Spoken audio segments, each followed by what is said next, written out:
Թույլ տվեք ներկայացնել Հայաստանի Հանրապետության կառավարության գործունեության ծրագրի տնտեսական քաղաքականության հատվածի մի քանի հիմնադրույթներ։ Անկեղծ ասած, ես ուզում եմ իմ ելույթը կառուցել երկու մասից։ Առաջինը ներկայացնել այս հիմնադրույթները եւ երկրորդ մասով փորձել այդ կարճ ժամանակահատվածում, կարճ ժամկետում պատասխանել այն բարձրացրած հարցերին, որոնք նշել են մեր գործընկերները։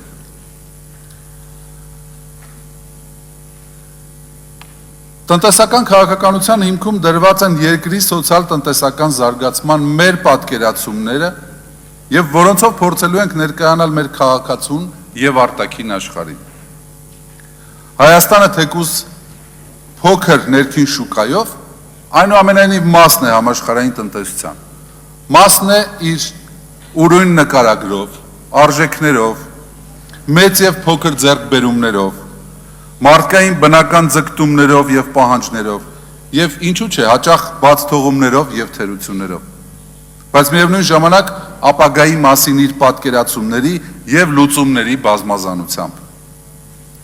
Այս բազմազանությունը ներկայիս շատ դինամիկ փոփոխվող աշխարհում թերևս կարող է օգտագործվել որպես ուժեղ կողմ։ Եթե կարողանանք համադրել այդ պատկերացումների եւ լուծումների այն հատվածները, որոնք կարող են համատեղել մեր ուժերը եւ արդյունավետ ուղղորդել բոլոր ռեսուրսները դրանց իրականացման գործին։ Ֆիզիկական սահմանափակումների պայմաններում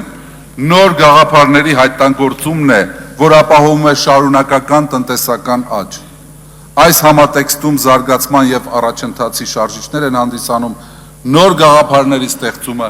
առևտրայնացումն ու տարածումը։ Հարգելի գործընկերներ, խնդիրն առավել քան պարզ է։ Անհրաժեշտ է մեր երկրում ապահովել այնպիսի պայմաններ, որոնց դեպքում յուրաքանչյուր անձ,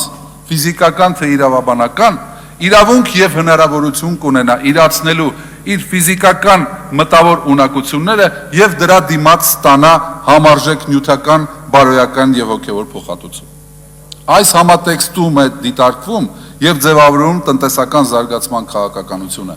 որը կոչված է երաշխավորելու առաջին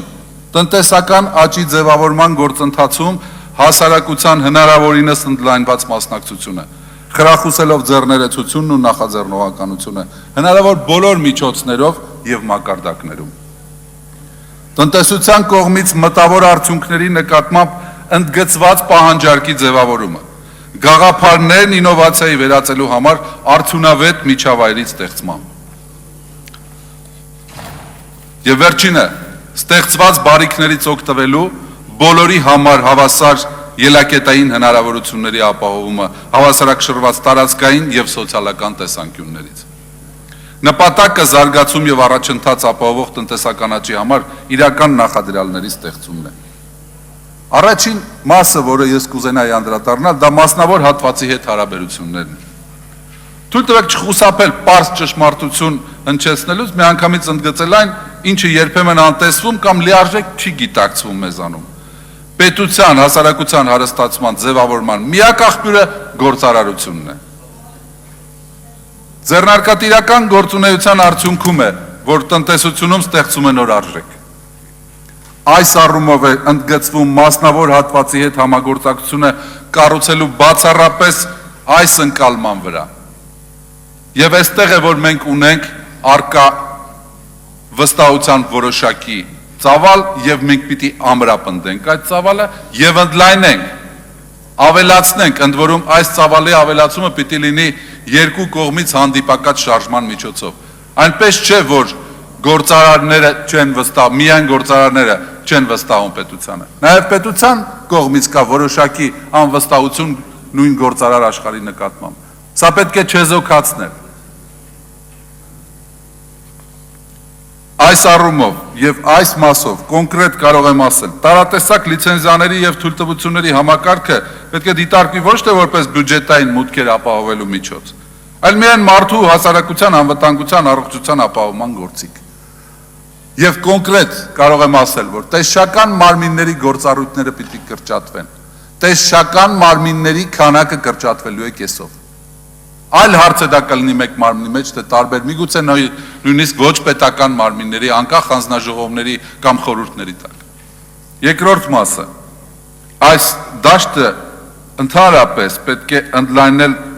ընդհանուր գործարար դաշտը ներդրումային միջավայրի համար։ Ընդ որում նշանակություն չունի այդ ներդրումը 100,000 դրամ է, թե 100 միլիոն դոլար։ Գործարարը պիտի ունենա շարժառիթ, իր աշխատած ամսական 400,000 դրամից 50,000-ը դնել իր փոքրիկ բիզնեսի մեջ եւ որևէ ձևով ընդլայնել իր աշխատանքը։ Արդյունաբերական քաղաքականության առնչությամբ։ Ընդ որում այս մասով գործարար միջավայրի հետ կապված բազմաթիվ եւ բազմապիսի գործիքակազմ կա եւ այդ գործիքակազմը ընդլայնվելու է ու խորացվելու է։ Այստեղ ետ նահանջելու տեղ չկա։ Իսկ ինչ վերաբերում է փոքր միջին ձեռնարկատիրությանը, ապա այստեղ սա տնտեսագիտական կատեգորիաներով ապացուցել հնարավոր չէ։ Փոքր ձեռնարկությունների խնդիրը դա քաղաքական ու սոցիալական խնդիր է։ Ընդհանրապես եթե նայենք տնտեսագիտության տեսության տեսանկյունից, ապա սա միայն այդպիսի մոտեցումով կարելի է լուծել։ Նրանց նկատմամբ որոշակի պարզեցումներ, ակնհայտ երկարատև տնտեսական միջավայր, որպեսզի նրանք վայրիվերումների մեջ չընկնեն եւ ընդհանրապես աջակցություն եւ հատկապես սահմանամերձ եւ հեռավոր շրջաններին։ Արդյունաբերական քաղաքականության առնչությամբ նշվեց, որ դա իր ծավալով այդքան էլ մեծ չէ։ Ես կուզենայի, որ ձեր ուշադրությունը հրավիրել սոցիալ-տնտեսական զարգացման այլ հատվածներին, որտեղ ներկայացված է արդյունաբերական քաղաքականությունը տարածքային զարգացման համատեքստում, զբոսաշրջության զարգացման համատեքստում։ Մենք չգիտեմ ինչի արդյունաբերությունը միշտ դիտարկում ենք որպես գործարան, եթե նայենք նույնիսկ բառի ստուգաբանությունը, ապա կտեսնենք, որ դա զուտ արդյունք բերելուն ուղղված գործունեություն է։ Եվ պիտի բոլորս հասկանանք, որ եւ զբոսաշրջությունն է արդյունաբերություն, եւ ինֆորմացիոն տեխնոլոգիաները, եւ ընդհանրապես մոտեցումը որպես ինդուստրիայի պետք է փոխել։ Այս մասով ավելի կոնկրետ կարող եմ նշել մեկ շատ կարևոր գործիք։ Մենք առևտրային տներ ենք ստեղծելու։ Բելգիայում, ԱՄՆ-ում, Կանադայում, Գերմանիայում, Իրանում, Իրաքում, Վրաստանում, Արաբական Միացյալ Էմիրություններում, Բուլղարիայում եւ այլ մեր գործընկերներ երկրներ, ընդ որում այս առևտրային տներում մշտապես պիտի ներկայացված լինի հայկական արտադրանքը։ Մենք դրա փորձը ունենք արդեն Ռուսաստանի Դաշնությունում եւ դա իրոք աշխատող մեխանիզմ է։ Ընդ որում մասնավոր պետություն համագործակցության հիմքի վրա։ Ինչ վերաբերում է տնտեսության ինովացիոն զարգացմանը, ինֆորմացիոն տեխնոլոգիաների։ Այստեղ ես կուզենայի շեշտը դնել նրա վրա, որ գիտություն, տնտեսություն կապը պիտի ապահովվի միայն պետության միջամտությամբ։ Շարժառիթը, որպեսզի բիզնեսը, գործարար աշխարհը գնա դեպի գիտություն, պիտի խթանվի պետության կողմից։ Եվ այստեղ մենք ունենք լուրջ անելիքներ, եւ այս անելիքների մեջ կարևորվում է հենց այս կապի ապահովումը։ Գիտության արդյունքները պիտի առևտրայնացվեն եւ գնան ուղղակի տնտեսություն։ Պիտի նրանց հետաքրքրությունը լինի, որպեսզի դիմեն գիտնականին։ Ինֆորմացիոն տեխնոլոգիաների ոլորտի նոր մոտեցումը լինելու է նա, որ այս ոլորտի արդյունքները նույնպես պիտի գնան տնտեսություն եւ հանրային կյանք։ Եվ այստեղ մտածել, որ այդ ոլորտը ինքնին կարող է զարգանալ առանց տնտեսության մեջ իր ներդրումները անելու, միամտություն կլինի։ Զբոսաշրջության ոլորտում, գյուղատնտեսության ոլորտում, տնտեսության արդյունավետության բարձրացման շատ կարևոր եւ առանցքային տեղ կարող է ունենալ ինֆորմացիոն տեխնոլոգիաները։ Այսօր ինֆորմացիոն տեխնոլոգիաների ոլորտը ունի նաեւ տարեկան 1500-ից 2000 մասնագետի պահանջ։ Այսինքն սա ուղղակի գնում է արդեն եւ կապվում է մյուս ոլորտների հետ, մասնավորապես կրթության։ Զբոսաշրջության զարգացման մեջ խթան կարող է լինել բաց երկնքի քաղաքականությունը եւ այս քաղաքականությունը իրոք կարող է մեր համար նոր ուղղություններ ստեղծել։ Խոսքը բոլոր ուղղություններով, առևտրի եւ ծառայությունների, տնտեսության ինտեգրման ընդլայնման խորացման ուղղությամբ, մաքսային միության կարևոր այս գործոնը օգտագործելու ուղղությամբ լուրջ աշխատանքներ են սպասվում։ Եվ ես կուզենայի ընդգծել մի կարևոր հանգամանք։ Մենք պիտի տեղեկատվական կենտրոններ ստեղծենք բոլոր մարզերում եւ Երևանում, որպեսզի մեր գործարարները տեղեկացված լինեն մաքսային միության մասին։ Եվ վերջում մեկ վարքյան, նաև փոխադարձ ակնկալիքներ ունենք բոլորից, հստակ է մեկ բան, որ ներկայացված ծրագրի դրույթների իրագործման համար